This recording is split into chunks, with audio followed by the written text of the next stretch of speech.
Yes, happy Mother's Day, but also thank you to all of the ladies that give towards someone else's life. This is going to be directed mostly to women, but just insert men. It's okay because it's really applicable to anybody in the room. But I have a little story I want to read.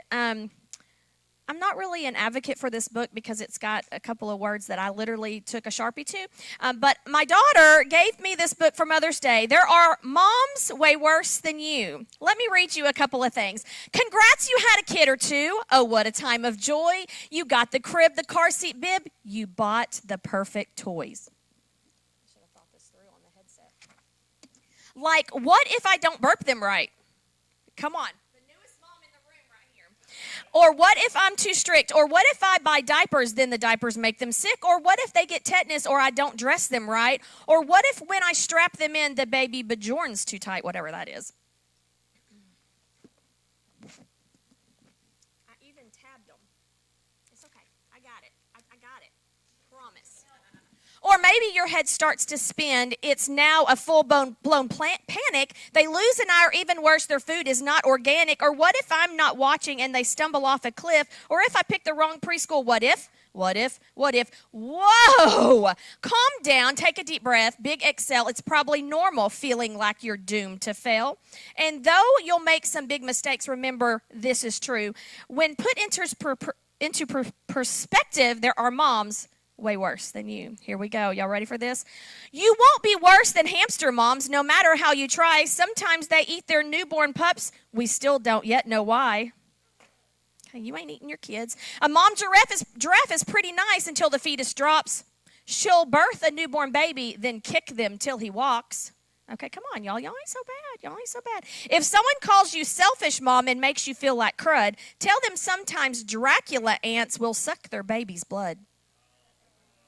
Whenever you feel guilty that you haven't cleaned the house, sexton beetles raise their kids in a decomposing mouse. Okay, your house ain't that bad, friends. Your house ain't that bad. Panda moms are perfect. Did Destiny have to go to class? Oh, man. Panda moms aren't perfect unless they're blessed with two. Twins are hard, so they'll ditch one. It's terrible and true. Which one, Destiny or Dana? Who would have she would have ditched one of them. At dinner time, a koala mom will feed her kids her poop. Remember that when you feel bad for giving yours fast food. Okay, it's not so bad. It's not so bad, okay? I'm skipping some. It's a long book. Okay, it's a long book. All right, so almost done because this is good. So when you feel exhausted or there's too much on your plate, as long as you don't eat your baby, yeah, you're doing great.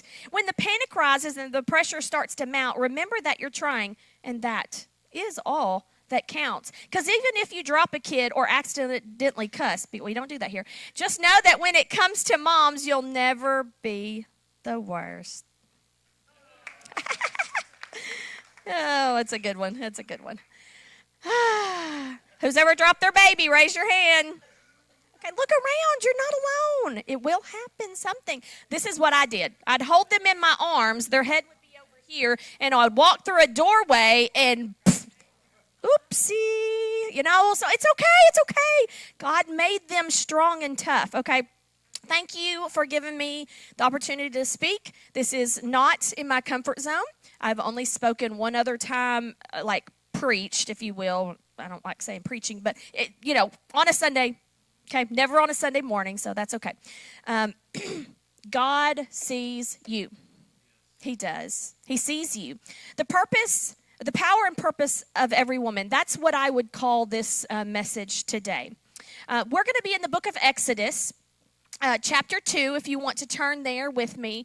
We're going to read verses 1 through 10. It is a good story. It is one of my favorite stories about women, per se, even though it really is about a little boy named Moses. So here we go. Exodus chapter 2, verses 1 through 10. About this time, a man and woman from the tribe of Levi got married. The woman became pregnant and gave birth to a son. She saw that he was a special baby and kept him hidden for 3 months. But when she could no longer hide him, she got a basket made of papyrus reeds and waterproofed it with tar and pitch. She put the baby in the basket and laid it among the reeds along the bank of the Nile River.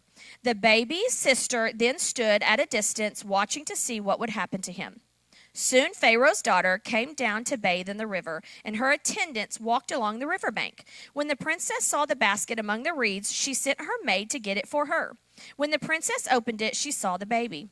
The little boy was crying, and she felt sorry for him. "This must be one of the Hebrew children," she said. Then the baby's sister approached the princess. "Should I go and find one of the Hebrew women to nurse the baby for you?" she asked. "Yes, do," the princess replied. So the girl went and called the baby's mother. "Take the baby and nurse him for me," the princess told the baby's mother. "I will pay you for your help." So the woman took her baby home and nursed him. Later, when the boy was older, his mother brought him back to Pharaoh's daughter, who adopted him as her own son. The princess named him Moses, for she explained, "I lifted him out of the water." So, today, on this beautiful Mother's Day, we gather to honor not only the mothers here, but all the women. Biological mothers, adopted mothers, stepmoms, spiritual moms, sisters, daughters, friends, and mentors. Every woman who carries with her the heart of God and reflects his nurturing spirit. So before I go any farther, I just want you to know that I know Mother's Day is not always easy. I know that some of you probably have lost your moms, but God is faithful. Some of you may not even have had a mom, but God is faithful. Maybe you've lost a child.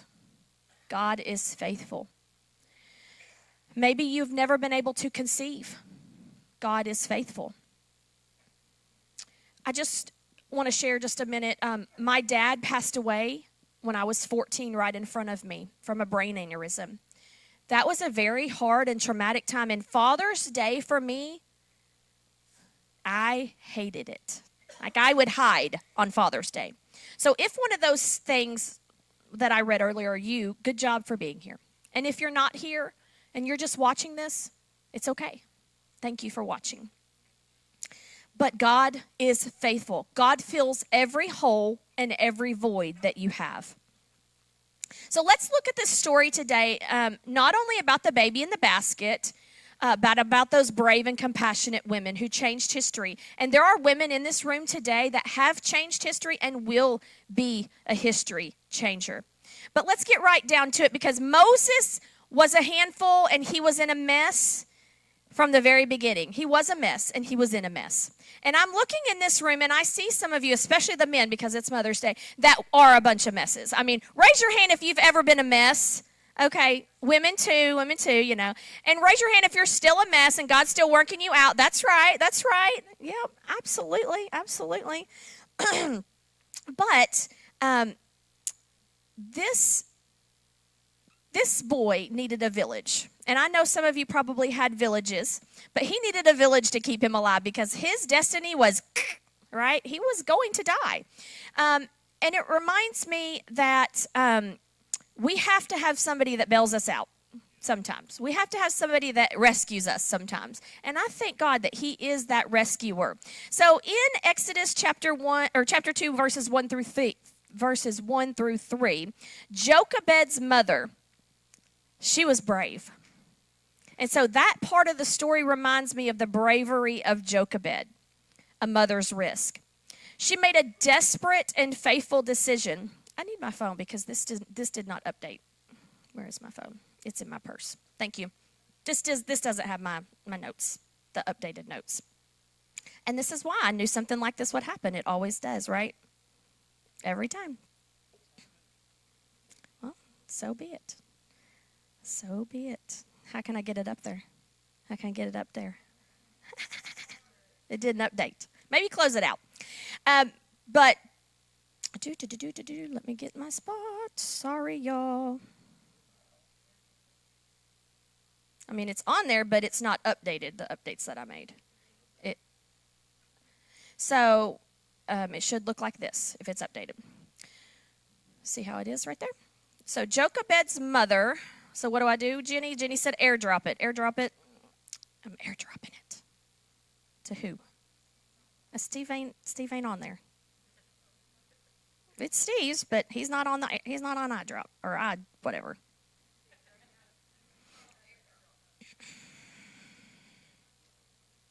Okay, so Moses' mother made a desperate and faithful decision. In a time where the Hebrew boys were killed, she chose life. Man, a mother's love is fierce. I mean, there are things that we would do that probably should not be done for our children. She hid Moses for as long as she could, and then when she no longer could protect him, there's Destiny. Destiny, if your mom was a panda, she would have had to choose one or you. They get rid of one. So, I mean, I'm just saying. Thank you. Yay! Let's give it up for my husband. Yay! Good job. Sorry, I had to tell Destiny because she stepped in the room. I'm glad that your mom wasn't a panda. So with trembling hands, she placed that baby in the basket and set him afloat. That was not an act of surrender. It was an act of courage and hope, y'all. Sometimes the greatest act of love for us mothers is letting go and placing our kids in God's hands and not controlling their lives, right? This comes in a time in every mother's life where she's got to trust God for her future. It happens about 10th grade is when we start kind of letting kids make mistakes, really, big things. Because here's the thing, it's good for them to make mistakes when they're still in your home so you can guide and direct them. Because if you don't ever let them make a mistake, who's going to be there? If they're gone away to college, they're by themselves, okay? So faith means believing that God's plan is greater than our fears. God's plan is greater than our fears. What if Jochebed would have said, I can't? But she didn't. She said, I can. She was brave. And there are women today that say they can and make bold choices and bold decisions in the face of fear. Just like Jochebed, women who protect, who pray, who provide. They might not always feel seen, but God sees you today. Courage matters. Say you can, not you can't. Verse number 4 reminds me of the watchfulness of Miriam, a sister's care. She was standing on that riverbank. She was young. She was inexperienced. I don't know how old she was, but she probably wasn't much older than 10 or 12, I bet. But she watched over her baby brother with a heart full of concern and courage. She truly, truly cared. It's just the kids, they're having their Jesus time. Don't worry about it. The ceiling won't fall in. Too bad. She never said, I'm not enough. But you know what? We struggle with that as women. We're not enough. We don't have enough. We can't give enough. Enough. Well, you don't. Because God is your enough. God is it. It's not supposed to be you. Okay? So she knew God would give her what she needed and he would be faithful to her, and he was. Miriam represents the women that support, that advocate, who look out for. Miriam could be a teacher. Miriam could be an aunt. So Miriam can represent a lot of women. Miriam could be a woman that just sits on the church pew and teaches kids' church. Miriam could be a lot of people. She was enough even in her shortcomings. She didn't know it all. She didn't have all the tools. Some of you may not be mothers in the traditional sense, but God sees your watchful love, your mentoring. That's important. Your presence in someone's life is needed. Just because you're not an actual mother, or maybe your children are grown, someone still needs you. Some of you may not feel that you have enough, but he has made you enough. Verses 5 through 10 reminds me of the compassion of the Pharaoh's daughter. She was an unexpected hero. She was an Egyptian princess. She had wealth. She had status. Like, she was important. People knew her. I mean, people watched her when she came through. When she came down to the river and found the baby, she recognized him. It wasn't like she thought, oh, this might be, so and so's baby that floated away. No, she knew the baby was Hebrew. She made a decision that day. That day, she decided to defy her father's cruel demands. Her privileged life, she could have done or been anything, went anywhere, had anyone.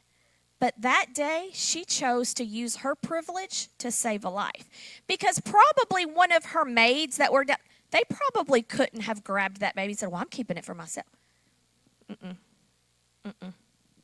She had to have privilege, and God knew that we had to have an unexpected hero there to save the baby. It is part of God's redemptive story, and God has a redemptive story for each one of us. I am a story of redemption. I should not be standing here. I'm just going to lay it straight. I got my clothes, my jeans out of the dirty clothes this morning. I threw them in the dryer and did the refresh cycle on them, okay? I'm being straight up honest, okay? I am just like you. We are not any different, okay? I have done my fair share of bad things. My daughter asked me a question at dinner. How many boys did you kiss before Dad? I don't know. Okay, I don't know that answer. That just tells you not a good girl. Okay, was not. Did not make my mama proud. But she is proud today because of God's grace and mercy. I'm a story of redemption. So God can and will restore all that was broken. But back to the princess. She could have turned away. She could have said, I can never do that. But she showed some compassion. And there are women in this room that have a lot of compassion. There are men in this room that have a lot of compassion. Someone needs you to show them some compassion today. So no matter your background, no matter how soiled it is, no matter if you've been through rehab, no matter if you've been in the crazy house, because I'm going to be straight with you real quick. Last night, I was really stressed about this because this is not me. And I almost took my anxiety pill because I was feeling very anxious. But I stopped and I prayed. And I said, God, do I need to take this anxiety pill? And he said, no, you don't. So I put that bottle back underneath the counter. I probably should just flush them, to be honest. But I don't need that because God has redeemed me, and he can redeem you. There's somebody in this room that has been on anxiety medicine. I'm not going to share their story, but God delivered them from that. God is a good God. So no matter your background, no matter your past, no matter your status, no matter, your position, no matter your job that you hold, no matter your title, God can and will use you to change the world, even if it's just your little world right here in El Paso, through compassion. Don't say, I could never, and put limits on God. Because when we say, I can't, I won't, I will never, I could never, those are putting limits on him.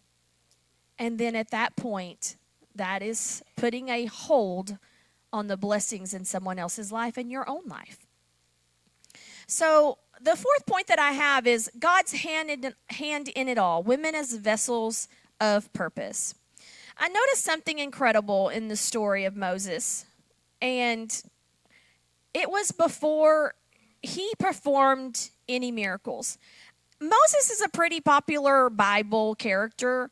He parted the Red Sea. What else did he do? The plagues. What else did he do? 10 Commandments. What else did he do? Water from the... we could go on and on and on. God used Moses in many, many, many ways. But before he did any of that, there were women who made his destiny possible. And I know there are people that say women shouldn't preach, women should be silent. Well, Found my house. Sorry. Sorry, babe.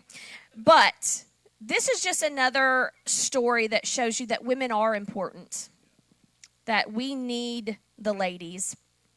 So each one of them, Jochebed, Miriam, Pharaoh's daughter, they played a vital role. They were different age, different background, different status, but God used them all in his unique way. You are part of God's plan, deeply loved, and you are essential. I have a little thing that they're going to put up. Me. What if I don't have what it takes? God says, you don't have to because I do. So get out of your heads. You know, some of the people that we're talking today, we're kind of talking about some of these things. Your feelings lie to you. You have to realize you don't have to be qualified. You don't have to have been to Bible school.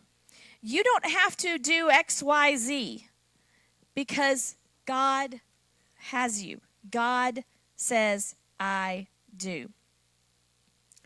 So, many people have experienced moments of surrender, breakthroughs. We talked about that today. Pastor Seth was talking about God breaking you. Sometimes God has to break you. Sometimes God has to ask you to give up your plans, what you think your plans are for your life. You think you have your life figured out, and God's like, it's probably not going to happen that way. Sometimes we have to give that up. Our dreams. Sometimes we have to give up relationships, which is really hard if you're about 15, 16. You know, they think they love them.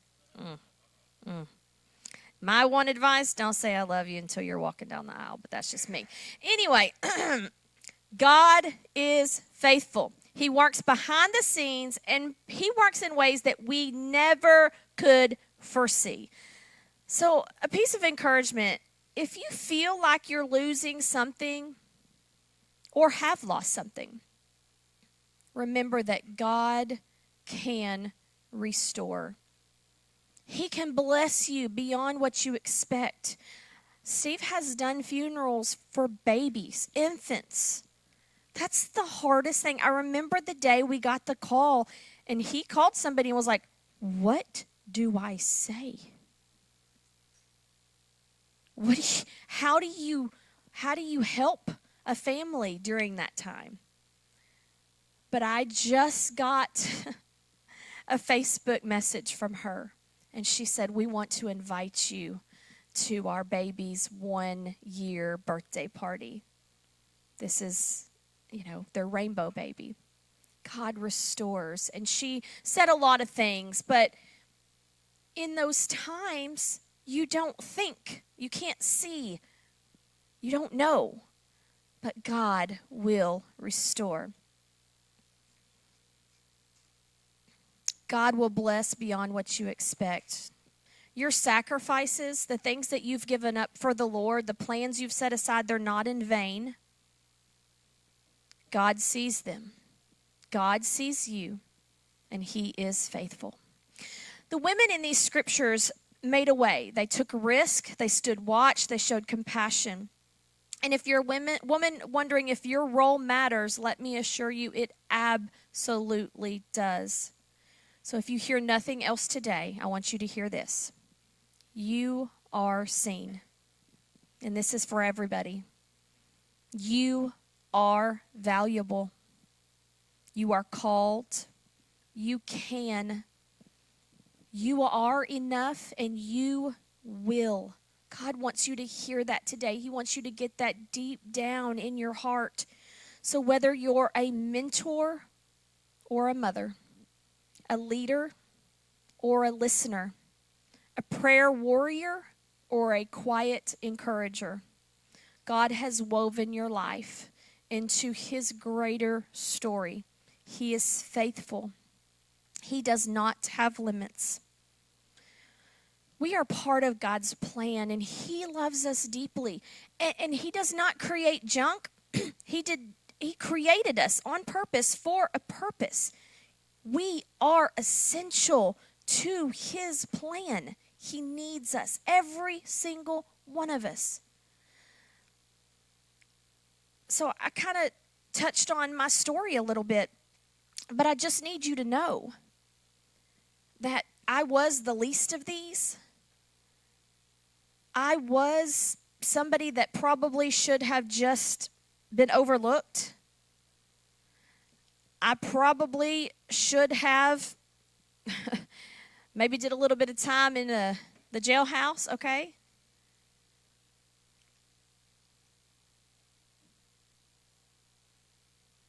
There are things that my mama does not even know. Sorry, Mom, if you ever watch this.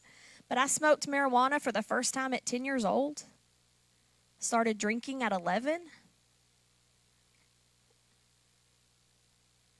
I say that by no means to toot my own horn, because it was not me. It was one day when I was about 19 years old, and I was sitting in Pizza Hut, and my now sister-in-law, who's sitting right back here, and her friend, who was Steve's girlfriend at the time, get that? Isn't that crazy? Invited me to a church. And I said, And they said, but it's a revival. It's a Thursday night. It's not Sunday morning. It's no big deal. And they wore me down a little bit. And I went. Now, I had went to church before, but I'll just tell you it was a very warped sense of belief. The things that I was taught as a child was very warped. That's the only word I can describe it. Because the man that was the pastor was also a predator. And it was an evil situation. So everything I learned from him was wrong. So at 19, I had to take all these things in my brain that I had thought about God and relearn. And because of Kim and Jennifer, they invited me. I started going, and Jennifer and Steve broke up, and Steve asked for my phone number because I was the manager at Pizza Hut, and he wanted a driver's job. He wasn't wanting to deliver pizzas, okay? So, and ironically, how God works things out for the good of those who love him. Steve and I started talking, and he said, well, where do you go to church? And I said, well, I go to MacArthur, that big church on the freeway. And he said, no, you don't. First of all, you think I'm sassy now? You should have known me back there. Do not cross me, okay? I will throw hands quick. And I said, yes, I do. Don't tell me where I go to church. He was like, I go to church. I've been going to that church since I was 9 years old. You don't go to church there. Well, he didn't know that I was a slip in the back at the last minute, slip out the back at the last minute, you know. I did not want anybody to talk to me. I just wanted to be there just for the very meat of it, and then I'm gone, you know. I didn't want to meet people. So, but that's just God's redemption. God's redemption. And so we got to know each other, and obviously we fell in love and got married. And last week, Wednesday, he made a statement, and it shocked a lot of people in the room. He said, when I adopted Haley, and people were like, what? What? I was a teenage mom. I was pregnant in high school.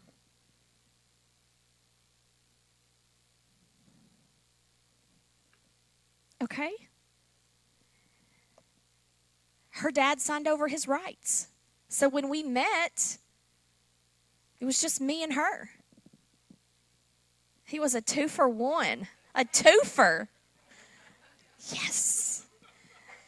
But he had a choice to make. He was an immediate dad. But that's God's redemption story. Because he did. He adopted her. And she has been his child since the moment. And I'll wrap up in just a minute. I want to tell one little story.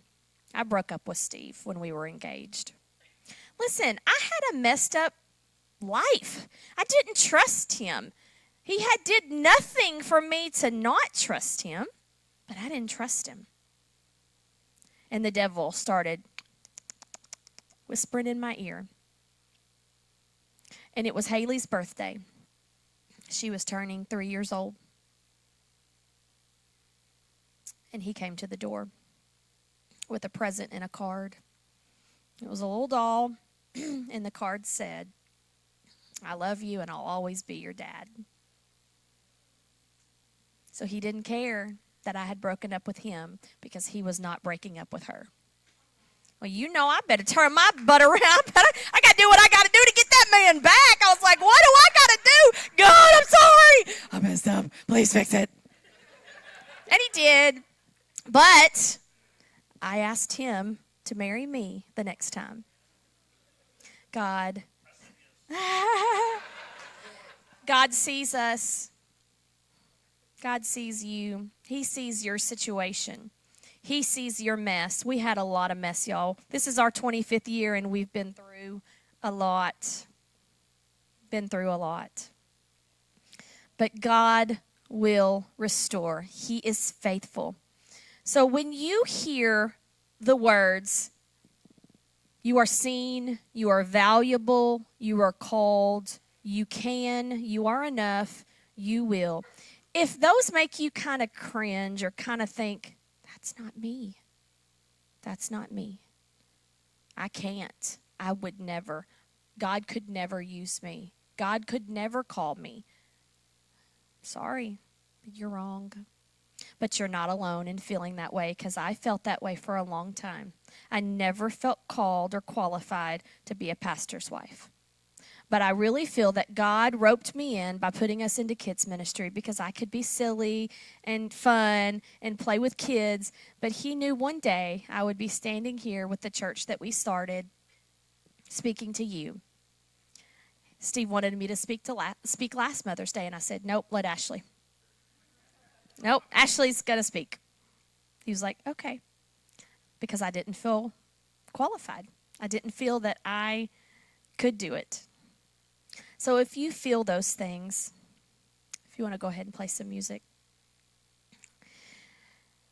If you're struggling to hear those words about yourself, if you struggle with saying I can't to God or I won't, it doesn't matter if you're a woman. It doesn't matter if you're a man. It doesn't matter how old or young you are. If you struggle and you say I'm not good enough, you are me. I am you. But I guarantee you, God says you are. He sees you. So we're going to open up the altars.